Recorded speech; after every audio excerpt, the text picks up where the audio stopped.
Welcome back. So, there was a surprise tonight, wasn't there?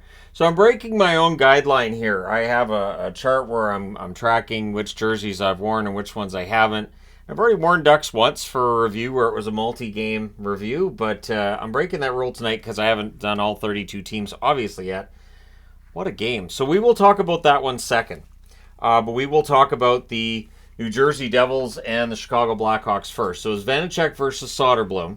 There's a brief press by Chicago that turns into a goal. It's Hall from Tyler Johnson and Kaiser at 151. So he buries a rebound. It was a brief press after a rush chance.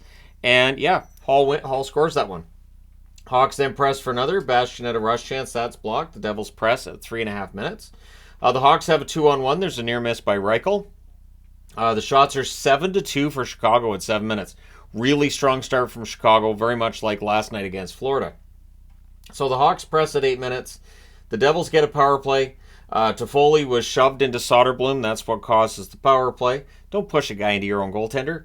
The Hawks with back-to-back clears, but Mercer roofs one in close to get the power play marker from Howla and Hamilton at 13:07. The Hawks press to respond, but there's a turnover. Max Willman goes the whole distance, and at 14:41, he scores to make it 2-1 for New Jersey. So all of that hard work by Chicago is pushed aside in about a minute and a half by New Jersey, who, remember, are without Jack Hughes.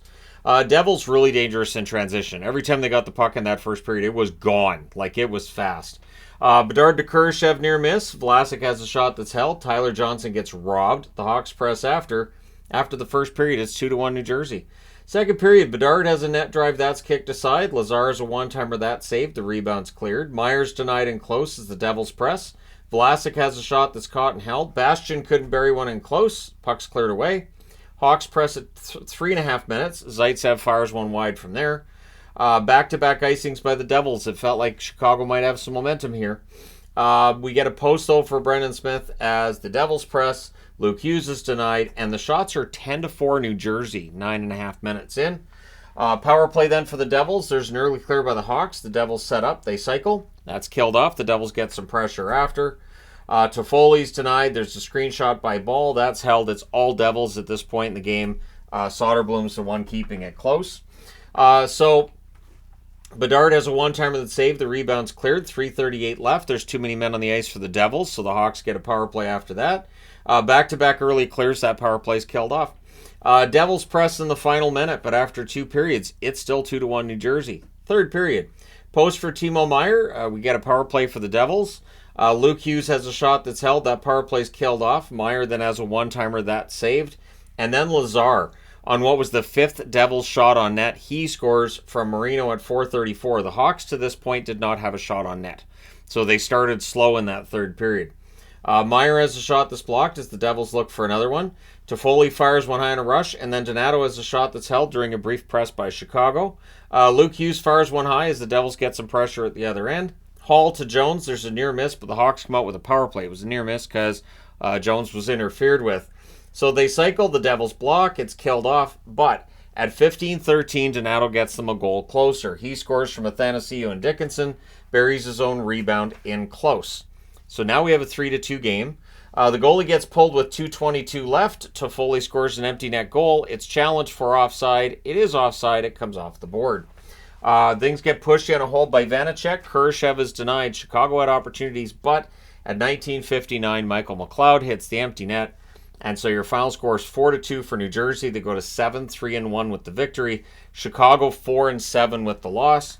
Shots on net, 14-13 Chicago in the first, 16-8 New Jersey in the second, 12-11 for Chicago in the third. Final shots 40-34 for the Devils. Power plays, New Jersey 1 for 3, Chicago 0 for 2. The hits 20-16 for Chicago. Vanacek saves 32 out of 34, and Soderblom 36 saves on 39 shots. Again, both goalies were good in this one. New Jersey just gets that extra goal and ends up taking it home for the win. All right. The other game, and I'm sure the one that most people are going to want to talk about. So this game looked like it was going to be another one where Vegas just wins, and they keep going, right? So it's Thompson versus Gibson, the 30th anniversary jerseys. I say keep them. I don't have mine yet. I have to wait until we go down there before I get mine. That being said, I'm looking forward to having one of my own. I've seen it in person. It's a really nice jersey. It's fantastic, actually. And clearly it's a good luck charm for them. Almost as if going back to Mighty Ducks branding could work. So, early jump for Vegas. There was a brief press by them, and then it ends up being cleared out by Anaheim. Gibson, minus a stick during that one press. Vegas, though, they cannot take advantage of it. Vetrano has a shot that's blocked. The rebound's clear. The shots on net are 2-0 for Vegas, 5 minutes in. Vegas presses at 6 minutes. Petrangelo's denied. He had a couple of really good chances there. It ends up being cleared out. Ducks press at 7 minutes. Thompson sharp on his rare opportunities where he had to make a save. In that first period, especially early, Anaheim didn't have very many chances, but when they did, they were very good ones. At any rate, Barbashev, it's a 3-on-1 rush down low, so in close to the net. Barbashev buries one from Eichel at 8:51. That was the 6th shot on net for Vegas. The Ducks only had one to that stage in the game. Hutton has a shot to save. The rebound's cleared. We get 2 minutes of 4-on-4. Terry has a rush chance, that saved. Lacombe to Terry ends up getting blocked there. Lacombe I've been impressed with. There's really something there with Lacombe. And it would have been a break if Lacombe's pass to Terry had gotten through. So it was good on Vegas that they blocked that out. Carrick flattens Kolasar. That brings the crowd to life. In fact, this is the loudest I've heard an Anaheim crowd in years. This was really nice to see. Ducks press with 2.5 minutes left, but after the first, it is 1-0 Vegas. Second period, early jump for Anaheim. Vegas would then press at 1.5 minutes. Korzak fires one high. The Ducks clear. The shots are 3-2 in Anaheim's favor, 5 minutes in. Carlson's denied. The rebound's cleared. There's a near miss for Terry as the Ducks press. Power play then for Vegas. Back-to-back early clears. The power play's killed off. No shots for Vegas during that power play. Anaheim's penalty kill was an issue last year, but everything defensively was an issue for them last year. This year is a much different story. The additions of Lacombe and Mintyukov makes a huge difference on that blue line. And picking up Gudis seemed like it was the right call too. Maybe Pat Verbeek knew what he was doing in the offseason. At any rate, there's a near miss for Terry as the Ducks press. Back-to-back early clears. So Vegas presses with 8 minutes left. Henrique has a slot shot. That's blocked. Vegas goes back to the power play. We then end up with 1 minute and 49 seconds of 4-on-4. And during that 4-on-4, Jack Eichel scores to make it 2-0. High short side on a net drive. Just filthy shot there. Gibson didn't give him much to look at, but he hit it. Theodore and McNabb with the assists at 13:43. And everything's killed off there, so there's an 11-second power play on the other side. Doesn't really matter. So Vegas presses with 3.5 minutes left. Korzak has a screenshot. That's held.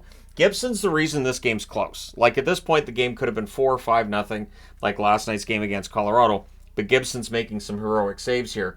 Really good looks for Vegas, and Gibson's just shutting them down. Pahal with a wraparound, that saved. Cotter's then denied from the slot. Those were back-to-back from each other. 13.7 seconds left. The Ducks get a power play. So Fowler fires one wide at the horn, so the power play rolls over into the third period. Zegras to Killorn, there's a near miss there. Zegras is still just really struggling when it comes to the passing and the finishing too. I don't know what you do to get him out of this. The good news is Anaheim's still getting results even with Zegras, his scoring being in the dumps right now. So Eichel's robbed on a shorthanded break, and that was key because then Anaheim comes down the ice and Fowler has a shot that's blocked, but the puck rolls over to Henrique, who buries it. So Henrique gets the power play goal at 1:38. Fowler and Vetrano with the assist. So it's late in the power play. Still a power play goal.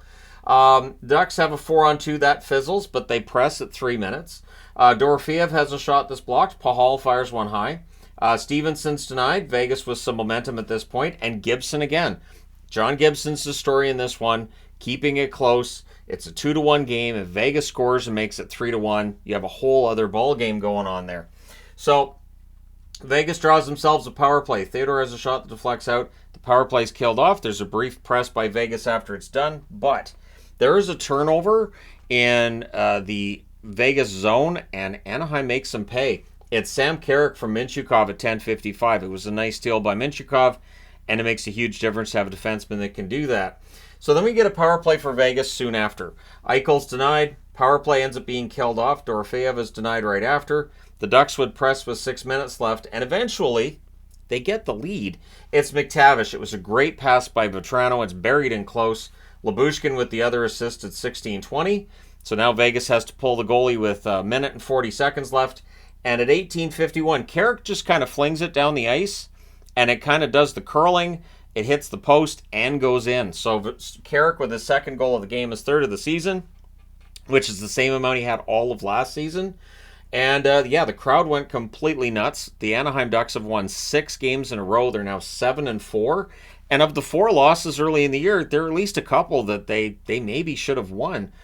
For Vegas, this is their first regulation loss. They're now 11-1-1. It officially qualifies as a slump, I guess. So the shots on net, 10-6 Vegas in the first, 12-11 Vegas in the second, 9-5 Vegas in the third. They do outshoot the Ducks 31-22, and 4 out of the 5 shots by Anaheim, including the empty netter, end up in the net. So power plays 0-4 for Vegas, 1-2 for Anaheim. The hits 13-10 Vegas. Thompson saves 18 out of 21. Gibson saved 29 out of 31. There's got to be some odd feelings right now around the NHL. You got a good team in Vancouver, a good team in Anaheim. It's a bonkers season. Maybe we're seeing a change of the guard. Let me know your thoughts in the comment section below, as always. Will everything just settle back to the way it normally is and the same teams will end up being at the top? Or are we actually seeing a change of the guard? Let me know your thoughts. That might be a video that comes out over this next couple of days. Don't be surprised if it does. Don't forget to hit like and subscribe if you're browsing your way through. You just happened upon this video.